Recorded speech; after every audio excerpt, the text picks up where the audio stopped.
Հաղորդման գործընկերն է Տունդեպո կահույքի սրահը։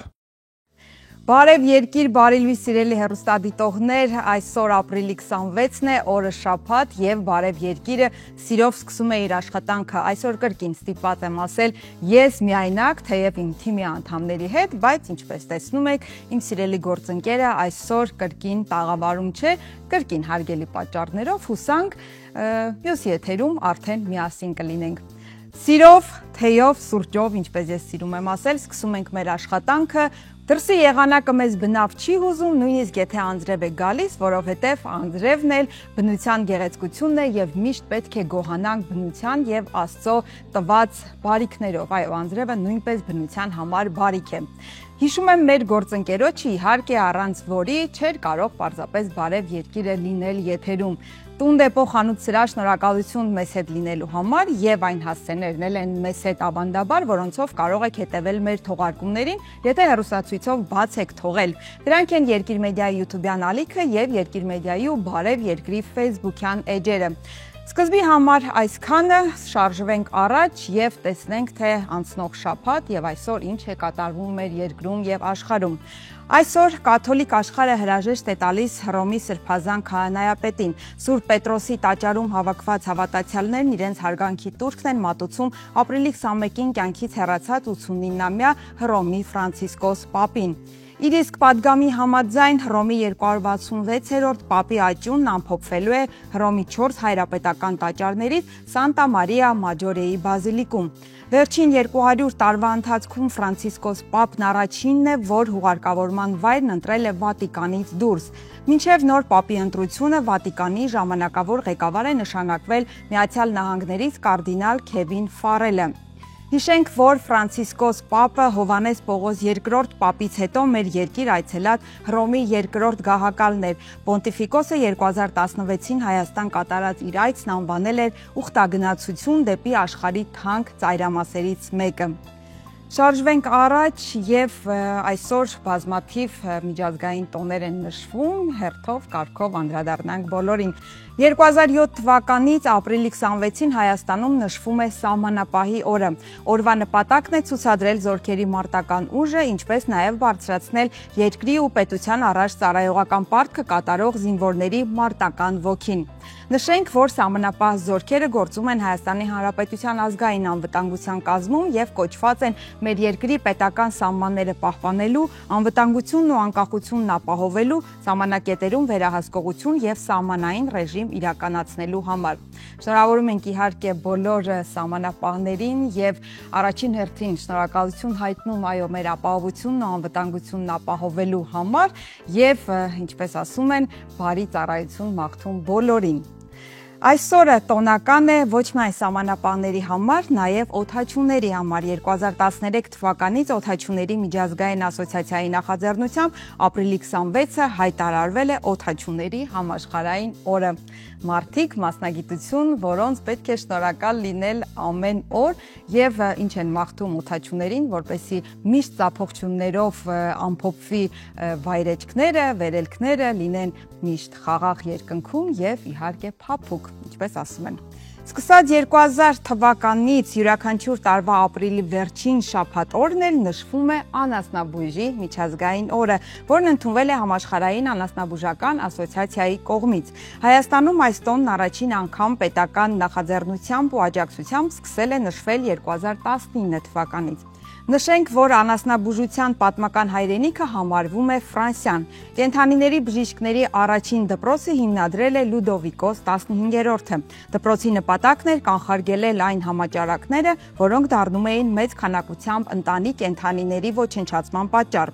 Անասնաբուժական հմտությունները սակայն ձևավորվել են ավելի վաղ ժամանակներից, երբ մարդիկ կենդանիներին դիտարկելով որպես ապրուստի հիմնական միջոց, խնամել եւ բնական միջոցներով պաշտպանել են նրանց տարատեսակ հիվանդություններից։ Տեղին է հիշել նաև Կորնեյ Չուկովսկիի հեքիաթի շատ սիրելի հերոս բժիշկ Այբոլիտին, որի նախատիպն է համարվում անգլիացի գրող Հյու Լոֆթինգի բժիշկ Դուլիթլը, որն ապրում էր անգլիական մի հորինված գյուղում, բուժում էր կենդանիներին եւ խոսում նրանց լեզվով։ Շարունակելով կենդանիների թեման, իհարկե չենք մոռանում, որ նրանք մեր չորքոտանի բարեկամներն են եւ շատ կարեւոր դեր ունեն բնության մեջ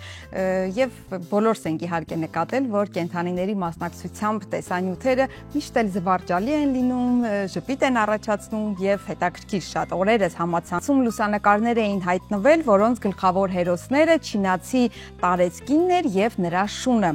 Մինչև կինը խուճապի մատնված իր շարժական ատամնաշարն էր փնտրում, տան մի անկյունում շունն իր արհեստական ժպիտն էր ցուցադրում։ Կադրերից արդեն կարծում եմ հասկացաք, որ կնոջ կորած պրոթեզը հայտնվել էր շան բերանում։ Իսկապես զվարճալի է, ինչ խոսք, իսկ Հնդկաստանում փոքրիկ գողությամբ որոշել էր արծիվը զբաղվել եւ ստուգել իր գիտելիքները։ Թռչունը բառացիորեն խլել էր քննության եկած ուսանողի ձեռքից հարցաթերթիկը եւ թռել։ Հետո ըստ երևույթին, տեսնելով, որ իրեն հետաքրքրող որևէ նյութ այնտեղ չկա, բաց էր թողել։ Ուսանողին հաջողվել է իհարկե բռնել քննական տոմսը, թե հետո ինչպես է հանձնել քննությունը, արդեն պարզ չէ։ Բայց որ արծիվը որոշել է այդ հնարավորությունը տալ ուսանողին, դա արդեն իսկ լավ է։ Այս պահի համար մեզ մի բան է պակասում, կարծում եմ, լավ երաժշտություն։ Հիմա կխնդրենք մեր ռեժիսորին որևէ տեսահոլովակ մեզ դիտելու հնարավորություն տա, ապա արդեն կվերադառնանք եւ կդիմավորենք մեր առաջին հյուրերին։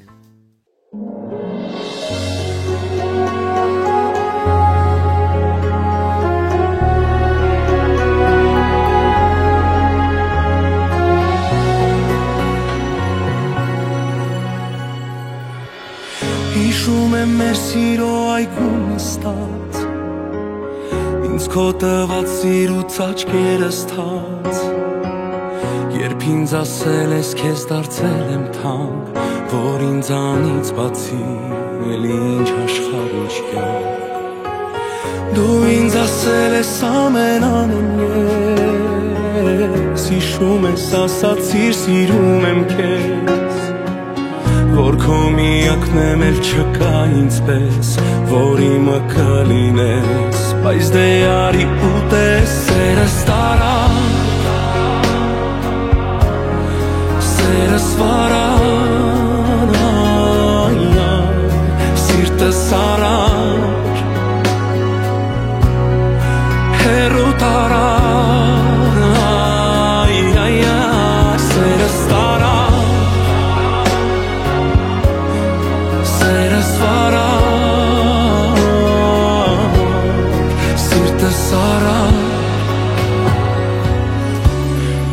հեռու տարար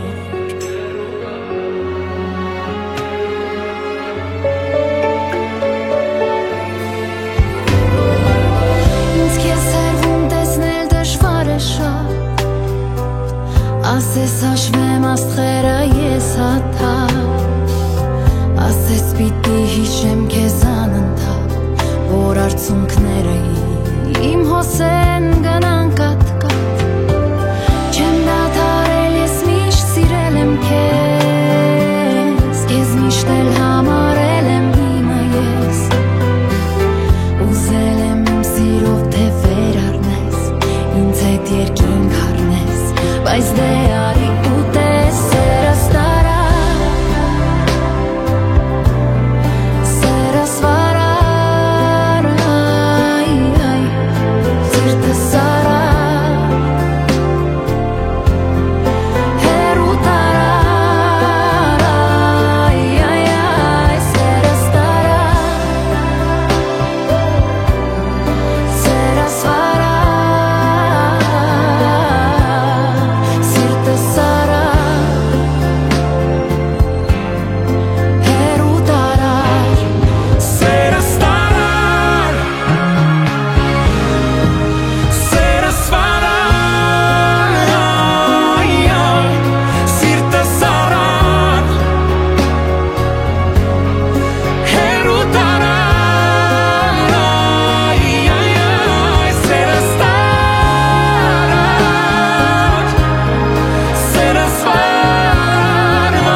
Բարև երկիրը շարունակում է իր ընթացքը, ես եւ իմ հյուրերն արդեն տաղավարում ենք եւ այս բանին ես հիշեցի Սոկրատեսի հայտնի խոսքը, երբ ասում էր ամեն դեպքում պետք է ամուսնանալ։ Եթե վատկին հանդիպի, կդառնաք փիլիսոփա, եթե լավը կլինեք բացառություն։ Այ հիմա որ տարբերակն է ավելի ճիշտ, գոնե ըստ ներկայացման եւ հեղինակի կփորձենք հասկանալ մեր հյուրերի հետ։ Բեմադրիչ Գոհար Փոքրիկյան, Հակոբ Պարոնյանի անվան երաժշտական կոմեդիայի պետական թատրոնի դերասանուհիներ Լարիսա Ղևոնդյան եւ Հասմիկ Մխիթարյան։ Բարի լույս, բարի գալուստ մեր տաղավար։ Բարի լույս։ Ինչպե՞ս եք։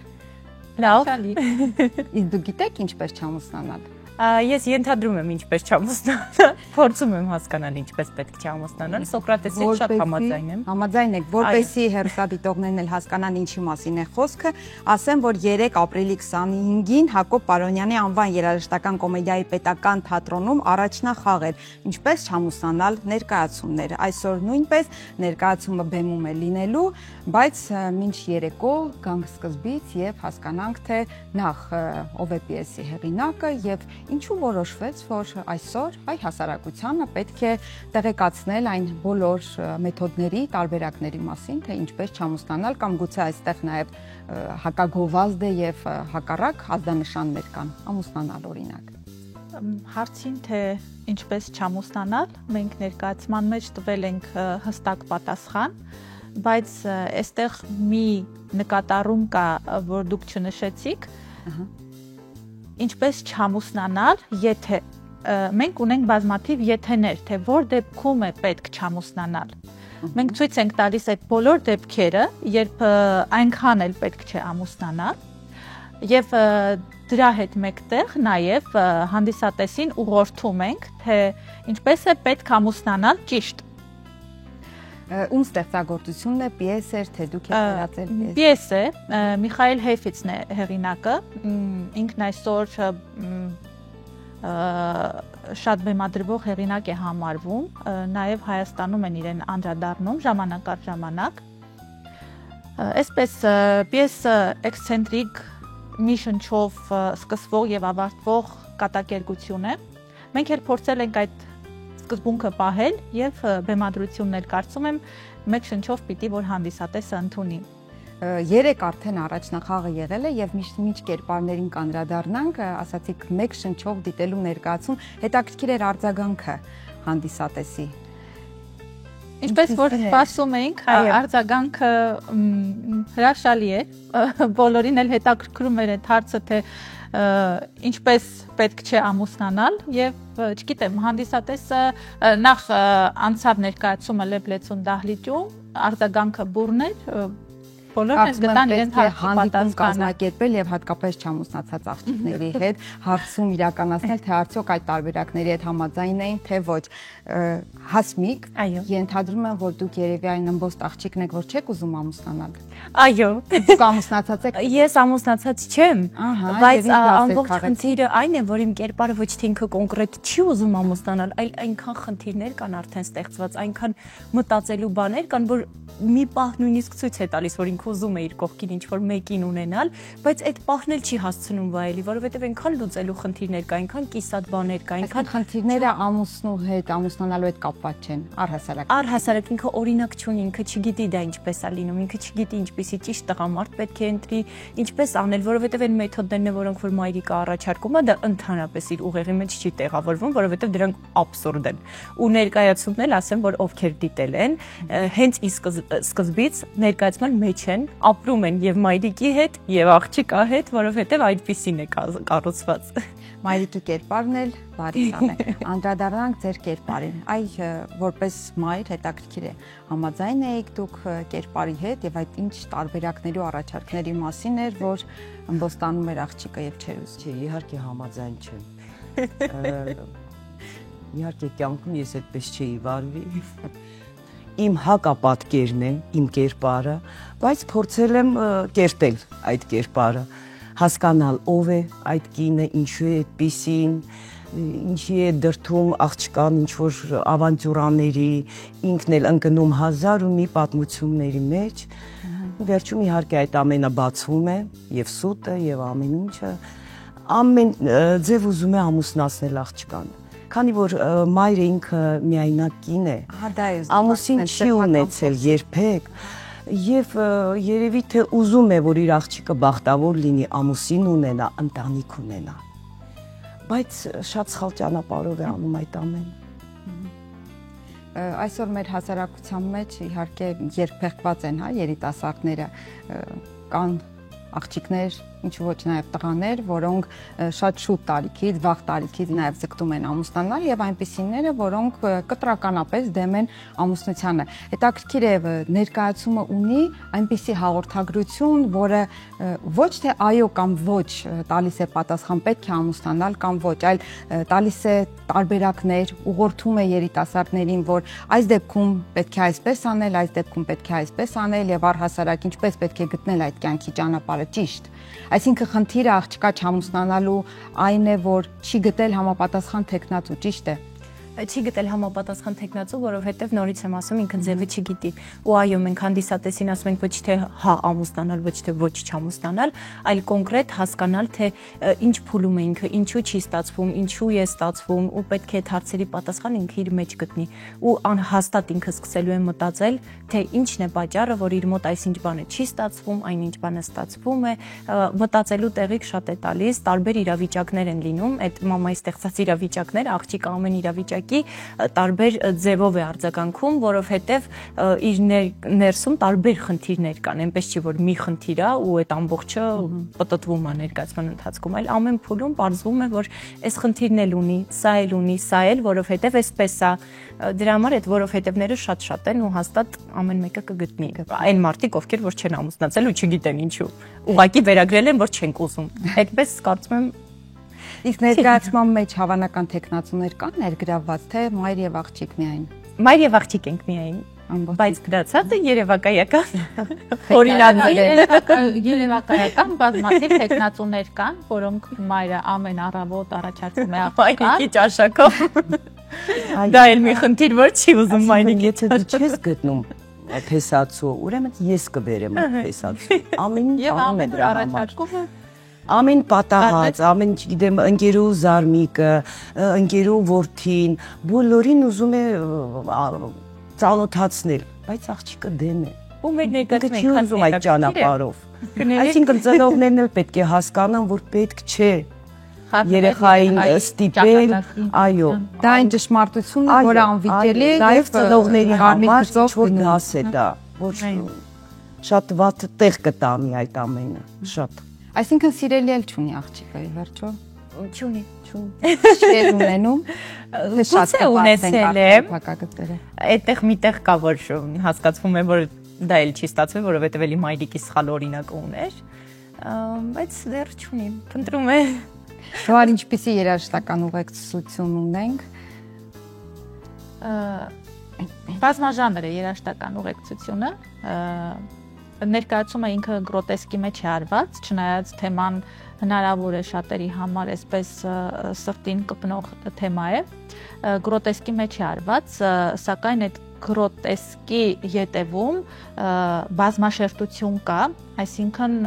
կպնում ենք նաև հանդիսատեսի, կերպարների, բեմադրիչի, ինչու չէ նաև երաժշտական ձևավորման և նկարչական ձևավորման պարված փոքրիկ նյուանսներով փորձում ենք բացահայտել նաև կերպարների ներաշխարհը, երաժշտական ձևավորումը նպաստում է դրան, այնպես են տրված, որ ամեն կերպար ունի իր երաժշտական ուղեկցող մոտիվը եւ կան երաժշտական մոտիվներ, որոնք ուղղակիորեն բացահայտում են կերպարների ներաշխարհը, այսինքն այն, ինչ որ չի երևում, երաժշտությունը օգնում է, որպեսզի հանդիսատեսը կարողանա ինչ-որ չափով ավելի շատ ճանաչել եւ այս դեպքում ասենք համաձայնվի աղջկա հետ, թե ինչու են ոստանում, ինչ որտեղ նաև համաձայնվի մոր հետ, որովհետև մայրն էլ ունի իր վախերը, իր պատճառները, տեսնում է, որ աղջիկը տեղից չի շարժվում, դրա համար է գուցե առաջարկում իր տարբերակները եւ ներկայացման մեջ նաև չբացելով փակագծերը ասեմ, որ ինքն էլ շատ դժվարությունների միջով է փորձում հաղթահարել, անցնել եւ այդ դժվարությունները հաղթահարել, որպեսզի ապացուցի աղջկան, որ ամուսնանալ պետք է ինքն էլ է նույնիսկ փորձում այս տարիքին եւ այսպես չստացված տարիներ ունենալով մեջքի հետևում ունենալով հասուն աղջիկ եւ չունենալով իսկական սեր, ում հետ կուզենար կյանքը կապել, այստեղ տարիքը բնավ նշանակություն չունի,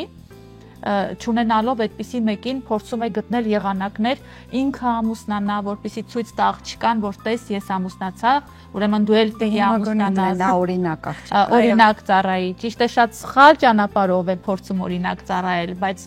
սա էլ երևի թե իր թևաթափ եղած վիճակից է։ Առաջին հայացքից ժանրը ինքը կատակերգություն, բայց հոգեբանական դրամայի, կարող ասել տարերով։ Այո, եւ երաժշտական ձևավորման եւ նկարչական եւ ռեժիսորական տածելակերպի մեջ եւ դերասանների հետ աշխատելուց նաեւ բացել ենք շերտավորումներ եւ ունենք հատվածներ, որտեղ այո փորձել ենք արդարացնել նաեւ մոր արարքները, որ առաջին հայացքից ուղակի կատաստրոֆիկ անսպասելի ոչ մի մտային, ոչ մի հորիզոնում չտեղավորվող արարքներ է գործում, բայց փորձել ենք նաև իրեն ինչ որտեղ արդարացնել։ Կարծում եմ հաղորդագրությունն այն է, որ իսկապես երջանիկ խաղաղ ներդաշնակ լինելու համար կարգավիճակը այնքան էլ կարևոր չէ, մարդ պետք է գտնի որտեղ, ինչ միջավայրում եւ ում հետ կարող է իրեն այդպես գալ։ Ես դեռ չտեսած, փորձում եմ այդպես մեկնաբանել, խաղացանկային է ներկայացումը։ Խաղացանկային, այո, կարող եք այսօր եւ կա արդեն մայիս ամսին ունենք, կարող եք հետևել Պարոնյան թատրոնի էջին եւ գտնել օրերը, երբ կարող եք տեսնել այս ներկայացումը։ Բոլոր չամուսնացածներ կարծում եմ սա ձեզ էր ուղղված այս խոսքը։ Շնորհակալ եմ շատ, ունենք որևէ ավելացնելու բան կապված ներկայացման հետ։ Չէ, ուղղակի հրավիրում ենք բոլորին։ Այո, Սպասում ենք։ Շնորհակալ եմ։ Ես հիշեցնեմ սիրելի հեռուստադիտողներ, որ հյուրընկալել էինք Բեմադրիչ Գոհար Փոքրիկյանին եւ Հակոբ Պարոնյանի անվան երաժշտական կոմեդիայի պետական թատրոնի դերասանուհիներ Լարիսա Ղևոնդյանին եւ Հասմիկ Մխիթարյանին խոսում էինք ինչպես չամուսնանալ, եթե փաստորեն այդ բազմակետերը պետք է բանավոր արտասանել։ Եթե։ Այո։ Եթե ունեք հարցեր, գնացեք եւ պատասխանները գտեք։ Մենք շարունակում ենք մեր ընթացքը։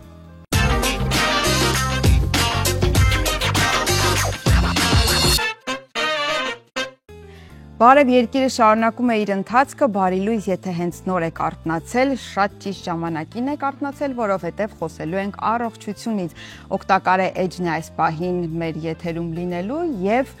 Արմինե Բրսոյանը պատմելու է կտավատի սերմերի մասին։ Եթե օգտագործում եք, գիտեք թե դրանք որքան օգտակար են, իսկ եթե ոչ, կարծում եմ տեսանյութից հետո հաստատ կշտապեք խանութ։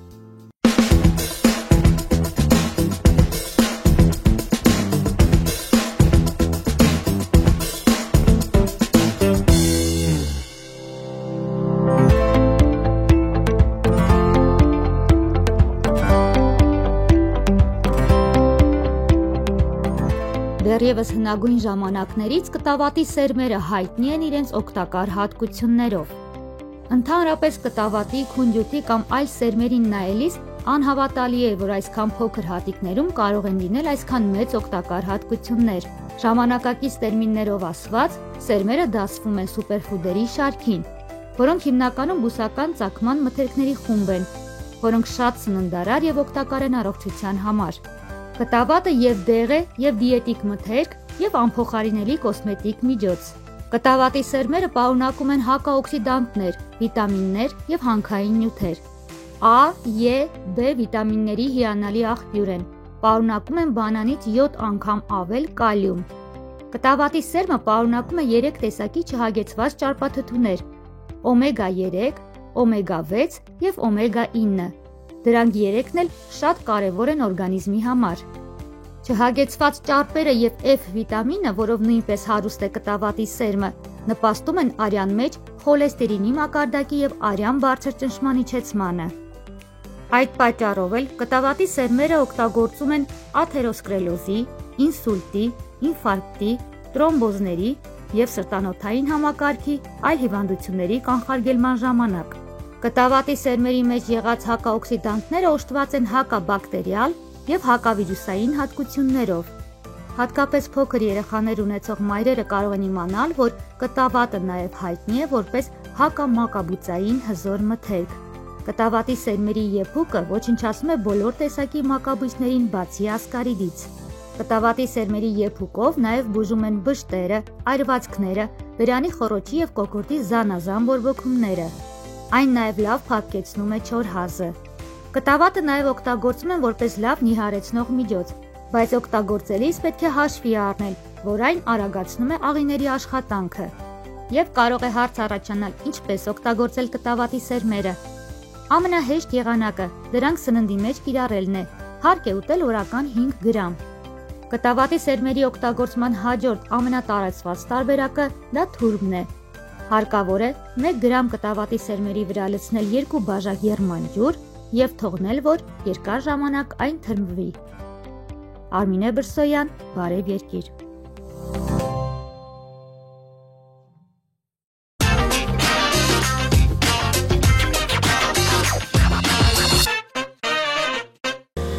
Արի մի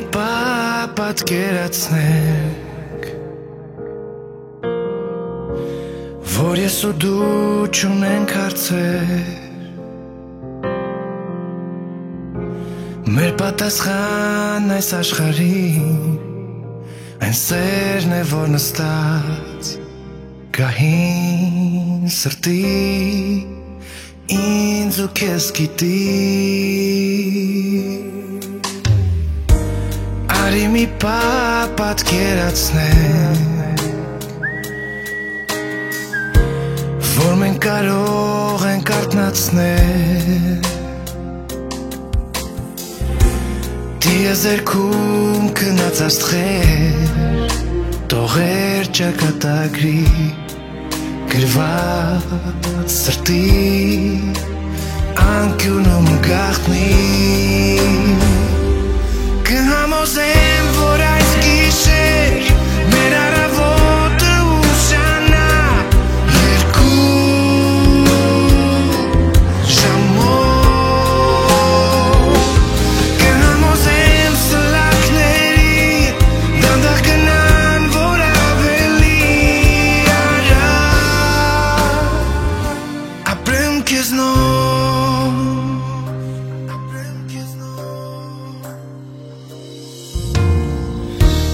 Արտասովոր զգացողություն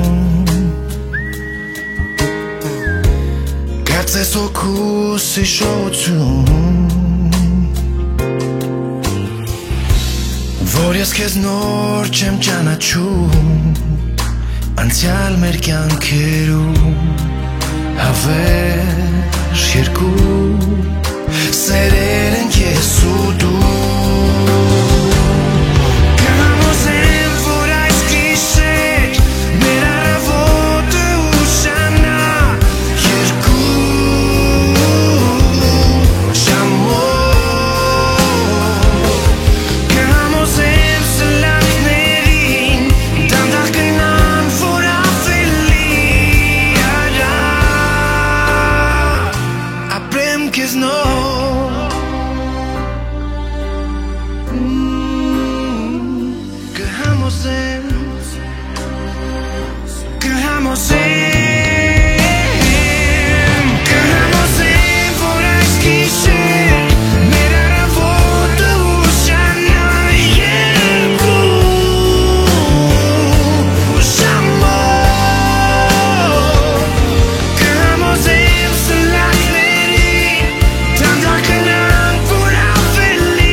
Բարև երկիրը շարունակում է իր ընթացքը, բարի լույս, եթե հենց նոր եք արթնացել եւ շատ ճիշտ ժամանակին եք արթնացել, որովհետեւ խոսելու ենք բարձրակարգ, նրբաճաշակ, լավորակ երաժշտության մասին, որը ոչ միայն ականջ է շոյում, այլ նաեւ մեր միտքը, հոգին մաքրում է, մեզ խաղաղեցնում է եւ այդպիսի երաժշտությամբ համեմված մի երեկոյի մասին էլ հենց խոսելու ենք մեր հյուրերի հետ։ Ներկայացնեմ, նրանք արդեն մեզ հետ են, հնագույն երաժշտության տաղարան համույթի գեղարվեստական ղեկավար եւ դիրիժոր Հայաստանի մշակույթի վաստակավոր գործիչ Սեդրակ Երկանյան, բարի լույս, պարոն Երկանյան, սոպրանո միջազգային մրցույթի դափնեկիր Գայանե Ղամբարյան եւ սաքսոֆոնահարուհի Նարինե Ղուկասյան։ Ձեզ էլ բարի լույս, բարի գալուս մեր տաղավար։ Շնորհակալ։ Ինչպե՞ս եք։ Շատ լավ։ Հրաշալի։ Ես ներկայացնեմ մեր հեռուստադիտողներին, թե ինչի մասին է խոսքը գնալու ապրիլի 29-ին Կոմիտասի անվան կամերային երաժշտության տանը հնագույն երաժշտության տաղարան համույթը ֆրանկոֆոնիայի օրերի շրջանակում կներկայացնի ֆրանսիական բարոկ, ռոմանտիկ եւ 20-րդ դար խորագրով համերգ։ Հենց համերգի մասին էլ կխոսենք, տաղարան հնագույն երաժշտության համույթը բացի հոգևոր միջնադարյան երաժշտությունը ներկայացնելուց, գիտենք, որ եվրոպական բարոկ ոճի համերգային ծրագրով նաև հանդես է գալիս եւ հետաքրքիր է այս համերգին ծրագիրը նորակազմ է, թե արդեն եղել է ձեր համերգային ծրագրերում ներառված։ Պարոն Երկանյան։ Ինձանից։ Այո։ Հավատալ։ Ես էլ։ Խնդրեմ։ Անկեղծ ասած, ես իմ ղեկավարությունից առաջ, թե մանավանդ իմ ղեկավարության օրոք, մշտապես ուշադրություն ենք դարձրել ֆրանսիական երաժշտությանը, միջնադարյան երաժշտությանը, հազվադեպ բարոկի։ Բայց ընթացքում հատկապես վերջի 10-15 տարիների ընթացքում մեր մոտ բարոկ շրջանը հեղինակները, ստեղծագործությունները համալրվեցին, շատացան եւ դրան նպաստեց նաեւ ֆրանկոֆոնիայի շրջանակներում մեզ ներգրավելու եւ նորանոր ծրագրերով հանդես գալու այս հնարավորությունը առիթ էր, որպեսզի մենք շատ տարբեր հեղինակների անգամ ճանաչենք ֆրանսիացի միջնադարի բարոկ շրջանի եւ այդ ստեղծագործությունները անգամ առաջին անգամ կարծում եմ մեր տարածաշրջանում հնչեցնելու համար։ Այսինքն ֆրանկոֆոնիայի եղելությունը շատ կարևոր էր տաղարանի վերջին 10-15 տարիների կյանքի առումով։ Նաև ձեզ համար բացահայտումներ։ Նաև ինձ, որովհետև ամբողջ կյանքը կարող ես զբաղվել երաժշտությամբ, բայց պարզվի վերջում, որ ընդամենը մի կում ջրի, կաթիլի չափ բան գիտես, հսկայական համաշխարհային երաժշտական քանձարանի հետ համեմատ։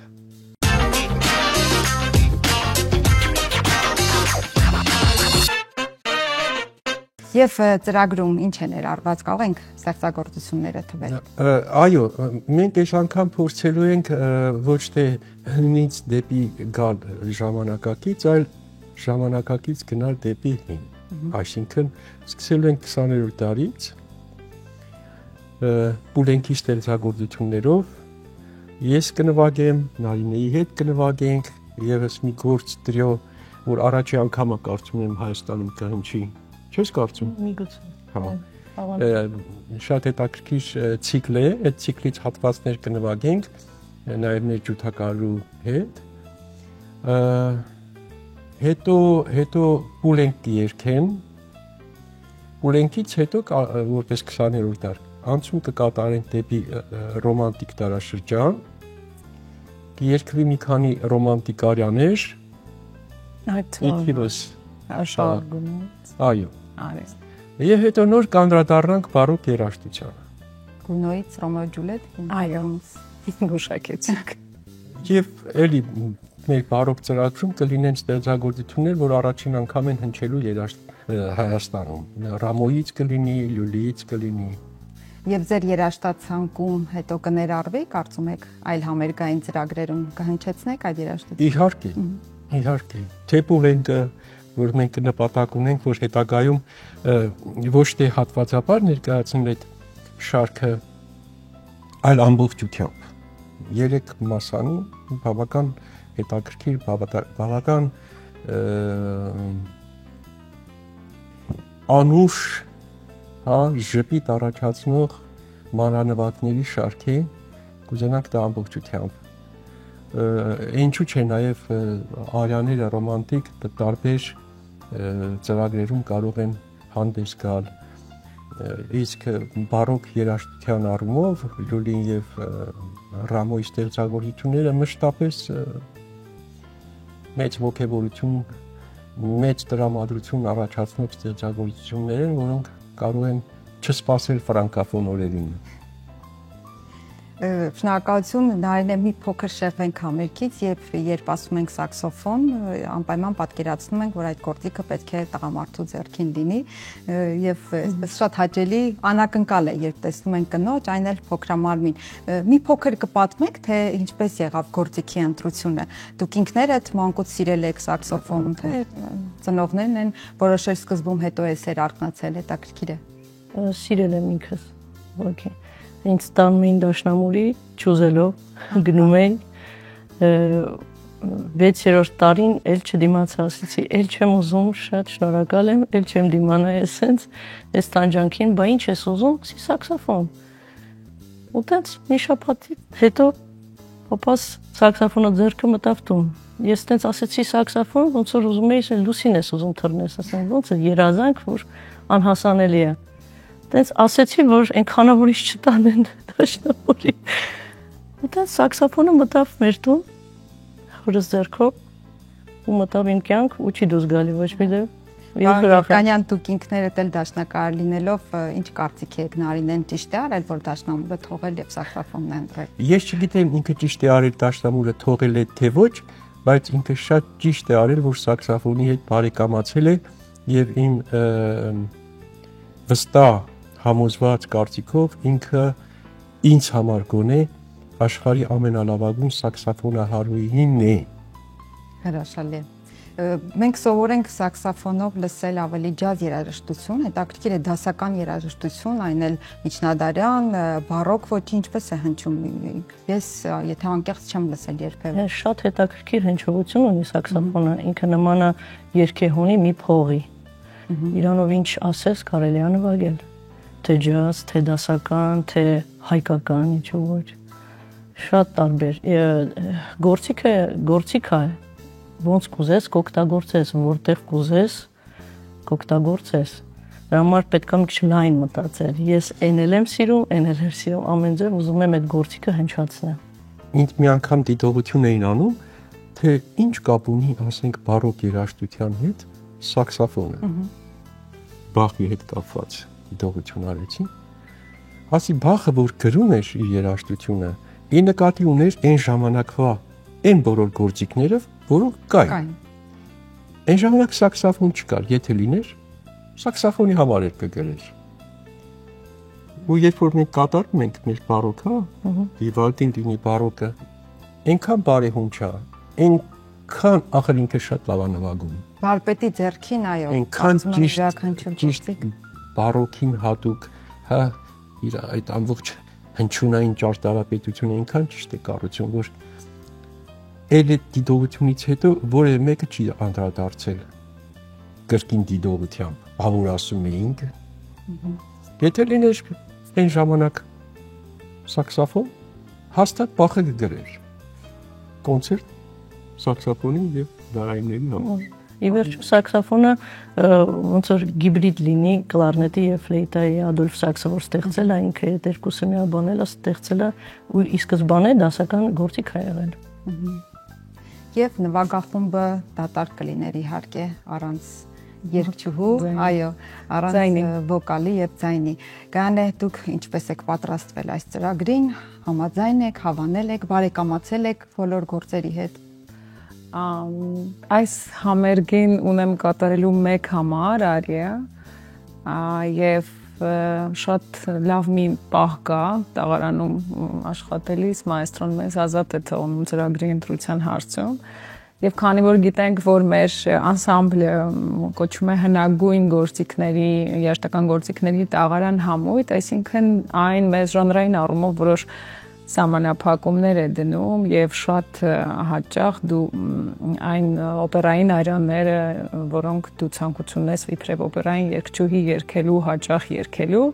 այն նմանատիպ ֆորմատով համերգները թույլ են տալիս մեզ երգելու այն բոլոր ստեղծագործությունները, որոնք մենք սիրում ենք, նախընտրում ենք, եւ այս անգամ Ռոմեո Ջուլիետ, Je veux vivre, ուզում եմ ապրել, ներկայացնում եմ Գունոյի Ռոմեո Ջուլիետ օպերայի Ջուլիետի առաջին գործողության վալսը, որտեղ իր դայակիրեն ասում է, որ ինքը պետք է արդեն ամուսնանա, մեծանա եւ ինքը ասում է, որ ես չեմ ուզում ամուսնանալ, թողեք իմ երազանքների մեջ ապրեմ, չճանաչեմ սիրո դառնությունը, իսկ նա ընդունում է, որ սերը նաև իր հետ հիասթափություն եւ դառնություն է բերում, թերևս հետո դա դառնում է ճակատագրական, նա սիրահարվում է եւ լինում է այն, ինչ մենք բոլորս արդեն գիտենք, բայց երաժշտությունը ինքը շատ այդպես բրավուր, փայլուն, տրամադրող վալսային կոչվում է Ջուլիետի վալսը, վալսային լավ տրամադրություն է հաղորդում եւ ձայնին հարմար է, այդպես այս անգամ երգեցի, որոշեցի կատարել դա։ Հետաքրքիր է ֆրանսերենով Ռոմեո եւ Ջուլիետը ավելի ազդեցիկ է, քանի որ ֆրանսերենը սիրո լեզու է, գիտենք։ Դե ես ինքս հենց ֆրանսերեն եմ երգելու արդեն, այսինքն մենք չենք այն մշակույթ ավանդույթը, որ կար օրինակ սովետական շրջանում թարգմանել բոլոր օպերաները, ստեղծագործությունները ռուսերեն եւ երգել, դա փառք Աստծո հիմա վերացել է, եթե երգում ես իտալական օպերա, երգում ես իտալերեն, փորձելով հաղորդել լեզվի բոլոր արտահայտչամ, ինչքանով որ մեր գրագիտությունը թույլ է տալիս, որտեղ բարձր մենք չենք կարող իտալացու նման երգել կամ ֆրանսիացու նման երգել, փորձում ենք ինչ որ ձև հաղորդել, ինչ որ բան աշխատել եւ այդմ իհարկե ինչպես որ Թումանյանը ասում էր, որ թարգմանությունը ապակու տակ դրված վարդ է, նույն բանը կարող ենք ասել լեզվի թարգմանության, եթե դու երգում ես երաժշտությունը դրված է ֆրանսերեն տեքստի վրա, եթե դու թարգմանես, ինքը չի հնչելու այնպես ինչպես օրիգինալը, այո, իհարկե, առանձնահատկությունը հմայքը համազին է։ Պարոն Երկանյան, մի այսպիսի հարց, մեր հնագույն երաժշտությունը վերջին շրջանում, վերջին տարիներին երիտասարդները շատ են փորձում մշակման ենթարկել, արդիականացնել, այն տրամաբանությամբ, որ նոր մշակմամբ ավելի հասանելի է երիտասարդներին եւ հանրայնացնելու խնդիր կա այստեղ։ Բայց ինչ է կարծում, արդյոք այդ փորձերը բոլոր հաջողությամբ են պսակվում, այդ գանձարանի դուռը միշտ կարելի է բացել եւ արդյոք բոլորը կարող են բացել։ Դուք շոշափում եք մի հարց, որը ցավոտ է։ Ցավոտ է, երբ անճաշակ մի բան է ստացվում։ Ուրախալի է, երբ որ ով որ ձեռնարկում է այդ աշխատանքը, շնորհաշատ է, պրոֆեսիոնալ գիտելիքներ ունի, գեղագիտական ինչ որ պատկերացումներ ունի, այդպիսի մոտեցումների ժամանակ ուրախանում ես, որ քո հայկական երգը, հատկապես ժողովրդական երգը նոր թևեր է առնում։ Անճաշակության դեպքում զայրանում ես։ Խնդիրը այստեղ է, որովհետև երգը կոչվում է ժողովրդական։ Ինչ որ մեկը անհատը ստեղծել է, բայց այնքան է տարածվել հանրության մեջ, ժողովրդի մեջ, որ ինքը կրում է ժողովրդական երգ։ Այսինքն այդ մեկը այդ անհատը չի գործիքավորել, ինքը երգել է, ու ժամանակի ընթացքում եկել է հասել է մեզ։ Այլ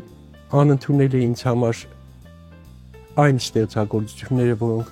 ունեն կոնկրետ հեղինակներ, ու հանկարծ ինչ որ մեկը լինի տաղանդավոր կամ անտաղանդ, վերցնում է եւ հեղինակի արարած ստեղծագործությունը մշակման է ենթարկում։ Այսինքն նույնն է, թե Բախին վերցնես ու մշակես, Բեթհովենին վերցնես մշակես, դա արդեն անտիպրոֆեսիոնալիզմ է։ Խնդրին պետք է նայել այս տեսանկյունից։ Եթե ժողովրդական է, անշուշտ իրավունք ունես վերցնել եւ մատուցել ինչպես ուզում ես։ Ընդունելի կլինի գոնե պրոֆեսիոնալների համար, եթե դա արվում է պրոֆեսիոնալ, պատշաճ մակարդակով, ճաշակով, գեղագիտական սկզբունքներ պահպանելով։ Իսկ ընդհանուր պատկերից գոհ եք դուք։ Մեր իրականության մեջ կան հաջողված, այո, կան հաջողված մոտեցումներ, մշակումներ եւ լավ է որ այդպես է, որովհետև դա նպաստում է երգի տարածմանը։ Եվ հանդիպում ես անճաշակ, հիմնականում շատը ցավալին դա է, որ մեր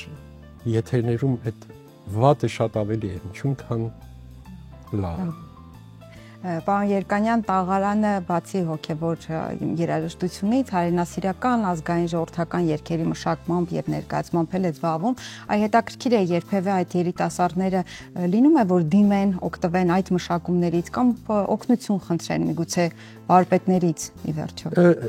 Երբեմն լինում են, երբ դիմում են այս կամ այն երգը մեր երգացանկից ուզում են իրենք էլ ունենալ, իրենք էլ երգեն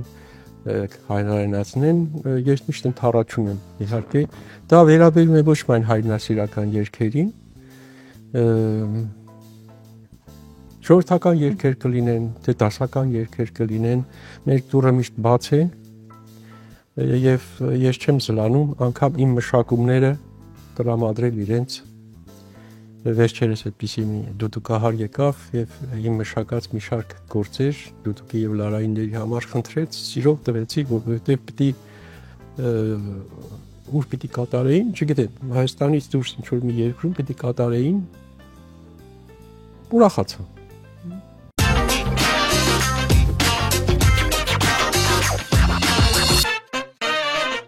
Եվ վերջապես արդեն 4 տասնամյակից ավելի կա տաղարան համույթը եւ այս պահին ինչ գործունեություն է ծավալում, արդյոք շրջագայություններ նախատեսված են թե ոչ, նաեւ նոր երգեր երգացանկում ավելացել են թե ոչ։ Փուլում եք կյանքի։ Կասես։ Այո, սիրով։ Շրջագայությունների մասով ես երբ որ եկա տաղարան արդեն 18 թվից մայստրոն ինձ ներառում է տաղարանի համերգային գործունեության մեջ, ինչի համար շատ ուրախ եմ եւ դա իմ կյանքի այսպես ասած բեղմնավոր, հետաքրքիր, ստեղծագործական վառ շրջանն եմ համարում, սկսված 18 թվից։ Շրջագայություններ դեռ չեն եղել, թեպետ ես ինքս որպես հայ առաջին հերթին, հետո նոր երգչուհի շատ կցանկանայի, քանի որ մենք այնուամենայնիվ ներկայացնում ենք առաջին հերթին նաև հայկական հոգևոր, ժողովրդական երգերի եվրոպական լեզվով արված մշակումներ, առաջին հերթին ցանկալի կլինի ցույց տալ, թե մենք ինչ ունենք, որ պահպանում ենք եւ շնորհիվ մայստրոյի գեղեցկանում է, իր գեղեցկությունը ցույց է տալիս, եթե մարդիկ գային, լսեին հարսանեկան պարերի շարքերը, որոնք մայստրոն վերածել էր, այսպես ասած, հայ ժողովրդական մեղեդիների երգերի կանտատ էր մի ընդհանուր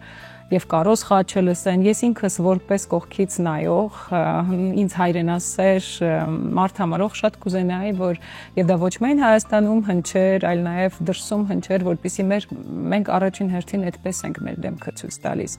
Դրա համար իմ ցանկությունը այդպեսին ոչ թե որպես արտիստ գնալ եւ ցույց տալ, ասել տեսեք մենք եկել ենք, ես երգում եմ այստեղ, այնտեղ ոչ, մերը ցույց տայինք, շատ ցանկալի կլիներ։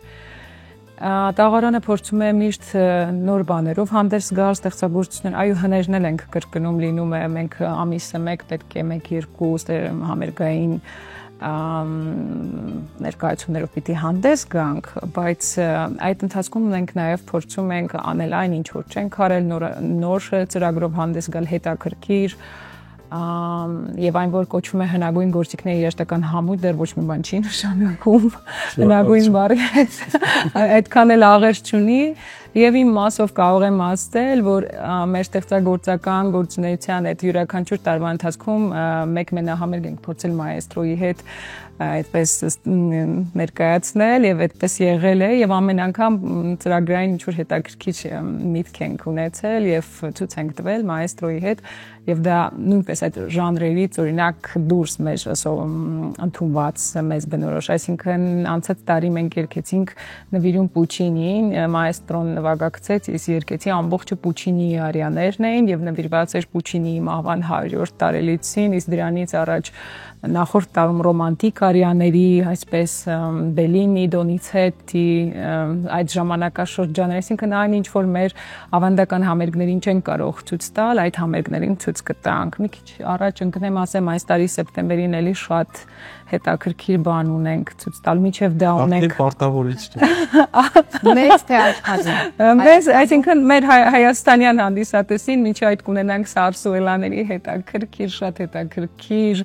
հուլիսին համերգ, իսկ դրանից հետո սեպտեմբերին պլանավորում ենք իմ հաջորդ մենահամերգը, որը կլինի արդեն իսպանական երաժշտության հնչյունների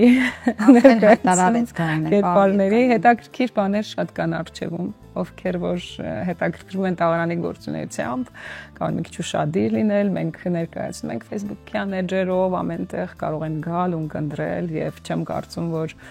դրանից ինչ որ գեղագիտական օգուտ չեն ունենա։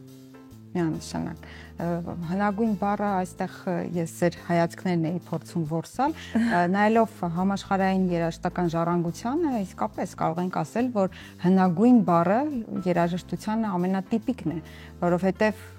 ժամկետներ չունի, պահպանման ժամկետ չունի, որքան հնանում է երաժշտությունը, իհարկե լավ երաժշտությունը, եւ եթե եկել են մեր օրեր, նշանակում է, որ դեռ կշարունակեն ապրել։ Այդպես է եւ հայկական մեր, այո, երաժշտությունը, շնորհակալություն ձեզ պահպանման, տարածելու եւ իհարկե սերունդներ կրթելու համար։ Ձեզ միայն երաժշտությունը լսելով արդեն իսկ կարելի է կրթվել։ Պարոն Երկանյան, ունենք ավելացնելու որևէ բան։ Իհարկե շատ բան կա խոսելու, վստահ եմ, բայց այո, ինձանից առաջ ընկակ, որ ասեցիք շատ բան կա խոսելու, իրոք այդպես է, շատ բան կա ներկայացնելու, բայց հասկանալով հարցազրույցի ժամանակաչափը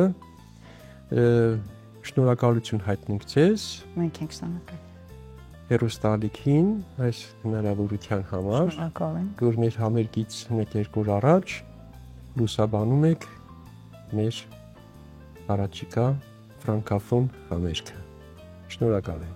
Մենք ենք շնորհակալ, ձեզ իհարկե հաջողություն, անսպառ երևակայություն, ձայնի մաքրություն,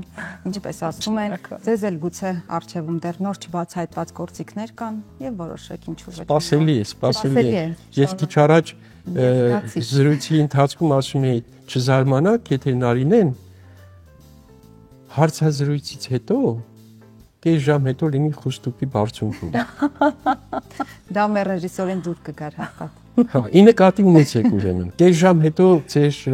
ֆոտո կամ նկարահանող անձնակազմին ուղարկեք խուստուպ։ Հրաշալի է, այո, այսպիսի արվեստագետները պիտի լինեն այսպիսին, այստեղ, այնտեղ, ամենուր։ Իհարկե սա արվեստագետի մասին չէր խոսքը, բայց շատ տեղին էր այստեղ ասած։ Շնորհակալություն ձեզ ապրիլի 29-ին սիրելի հեռուստադիտողներ, Կոմիտասի անվան կամերային երաժշտության տանը չքնաղ երեկո է ձեզ սպասվում համերգային ծրագիր, տաղարան համույթն է ներկայացնելու ֆրանկոֆոնիայի օրերի շրջանակում ֆրանսիական բարոկ, ռոմանտիկ եւ 20-րդ դար խորագրով։ Կարծում եմ սա լավագույն հնարավորությունն է, որպեսզի երեկոն համեմեկ բարձրակարգ նրբաճաշակ երաժշտությամբ։ Ես Բարև Երկիրն եմ եւ շարունակում եմ մեր ընթացքը։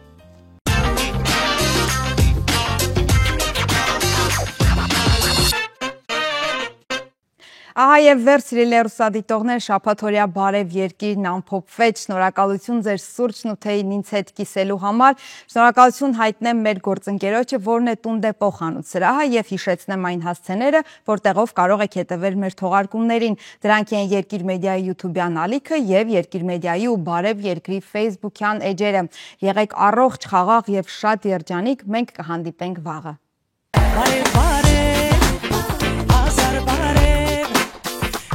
Mirar